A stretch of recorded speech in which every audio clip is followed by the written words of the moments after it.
le hijab est un écran de fumée. Les véritables problèmes, à 2 semaines de la rentrée, madame, plus de 45% des établissements manquaient de personnel enseignant. Ça, c'est inquiétant. Et quand on sait qu'en plus de ça, bien évidemment, que ça va impacter la scolarité de nos enfants. C'est ça devrait être cela quand même, la préoccupation de notre ministre, madame. Est-ce que vous êtes allé dans les quartiers, monsieur? Oui, bien sûr. Ok, moi j'y vais. Bien sûr. Puisque je travaille aussi avec les jeunes. Mais j'ai des amis qui portent... Eh bien, moi, je suis dans le quartier et je peux vous assurer que ces jeunes filles sont hyper sexualisées. Mais je connais vous savez ce qui se passe dans les quartiers? Il y a de la prostitution. Les jeunes filles se prostituent pour s'acheter des sacs Lancel et Louis Vuitton. Voilà. Oui. C'est la réalité dans les quartiers populaires, monsieur. Échec de l'intégration, disiez-vous à l'instant, Perico Légas, quand on porte le voile. Qu'en est-il en ce qui vous concerne? C'est quand même assez délicat et assez fou de parler d'échec d'intégration quand on est français. Je suis née sur le territoire de la République et je suis donc française. Je n'ai pas à m'intégrer à une communauté nationale, je suis de fait membre de cette communauté.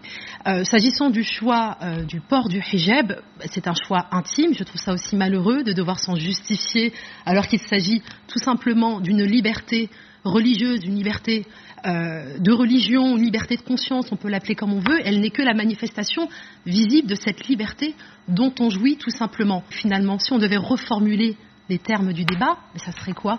Êtes-vous pour ou contre la liberté de religion garantie par la Déclaration des droits de l'homme et du citoyen, par la Constitution, par les conventions internationales auxquelles la France est partie?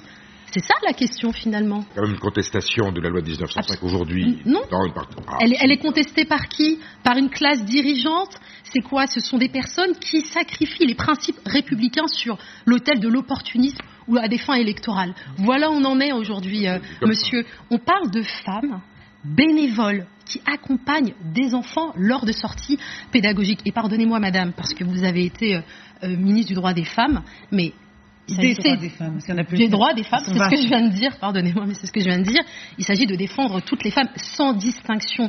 Donc lorsque vous dites que les femmes qui choisissent de porter le hijab sont comme les nègres américains qui sont pour l'esclavage, il est difficile, très honnêtement, de vous entendre débattre de cette question-là, le mépris que vous avez affiché vis-à-vis de ces femmes et même de tous ceux qui ont souffert de l'esclavage et de tous les héritiers de cet esclavage, je veux bien revenir incroyable. Là, le rapport, il est fait. Précisez et répondez. Il est pour moi quand même très clair. Alors mon sentiment, j'ai eu l'occasion de le dire, c'est que le hijab est un outil de diversion politique.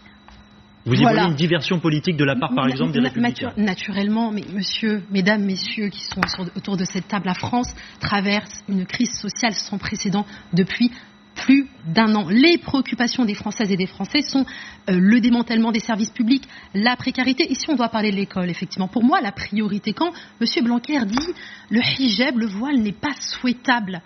Mais pardon, monsieur, est-ce que le silence que vous infligez à ce personnel éducatif qui se suicide au sein des établissements, qui laisse des lettres pour dénoncer les conditions de travail dramatiques, ce qui n'est pas acceptable, c'est d'ignorer cette souffrance, madame. Si on doit parler des priorités, si on doit parler de l'éducation nationale à la rentrée, le fait que Jean-Michel Blanquer se soit exprimé sur le rapport, je comprends pas du tout le rapport, je vous l'expliquais, madame. On parlait de diversion. Monsieur me dit en quoi cela fait diversion. Voilà, donc je reformule si vous le souhaitez. Le hijab est un écran de fumée. Les véritables problèmes, à 2 semaines de la rentrée, madame, plus de 45% des établissements manquaient de personnel enseignant. Ça, c'est inquiétant. Et quand on sait qu'en plus de ça, bien évidemment, que ça va impacter la scolarité de nos enfants.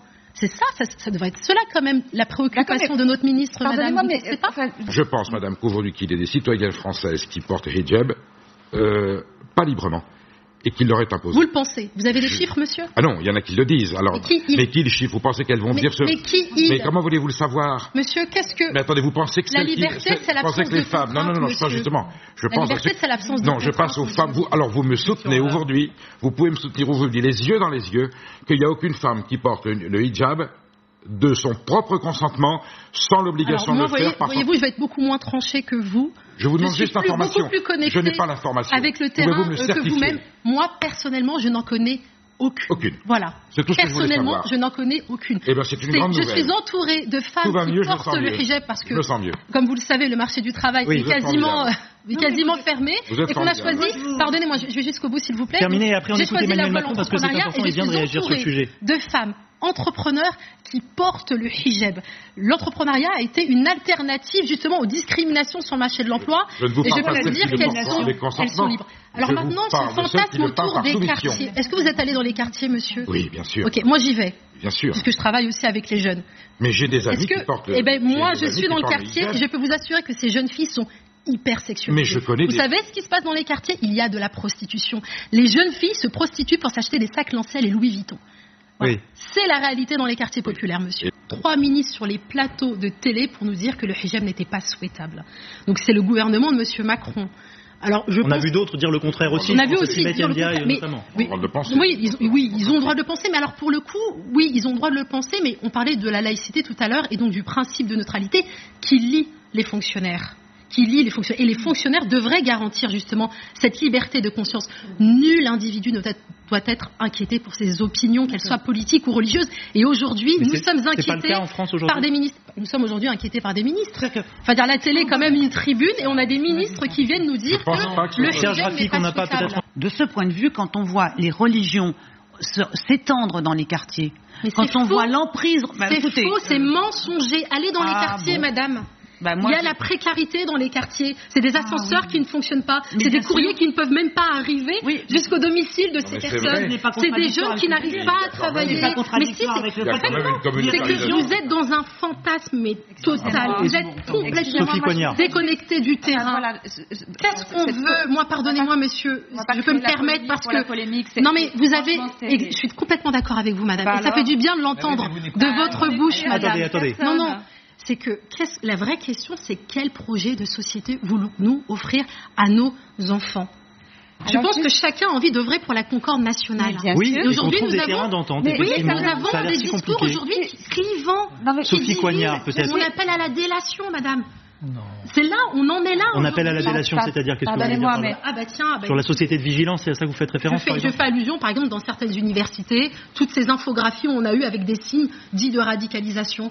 Quand on jeune, on a un musulman radical. Il y a quelque chose quand même incroyable. On a été éprouvé ces derniers Sophie Coignard, allez-y. J'y arriverai pas. Si, allez-y.